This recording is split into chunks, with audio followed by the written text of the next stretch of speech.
Pas un jour sans s'entraîner. Bouchra Al-Hajar n'a qu'une passion, monter sur le ring et boxer.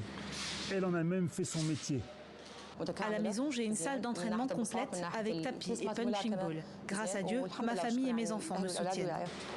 Dans la famille Razi, on a la boxe en héritage. Le père de Bouchra est un ancien professionnel, médaillé plusieurs fois. Il a toujours encouragé sa fille à suivre ses pas, même si à Nadjaf, l'une des capitales de l'islam chiite, c'est loin d'être facile. Nous sommes dans une société tribale, où il y a des sensibilités différentes. Par exemple, quand leur entraîneur veut les faire courir, il les emmène à l'extérieur de la ville. Ici, elles seront forcément harcelées. Du haut de ses 16 ans, Ola Mustafa dit la même chose dans un style moins diplomatique. Nous vivons dans une société machiste qui combat la réussite de la femme.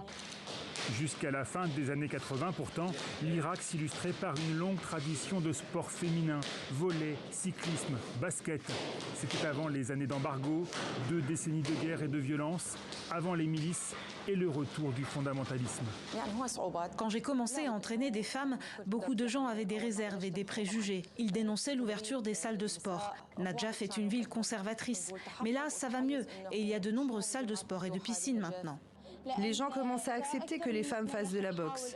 Si plusieurs filles tentent de s'y mettre, automatiquement la société va accepter. Bien sûr, le pays manque encore de moyens et d'infrastructures, mais la fédération le reconnaît, la boxe féminine a le vent en poupe. Plus de 100 boxeuses ont participé au dernier championnat et des équipes de kickboxing ont même fait leur apparition.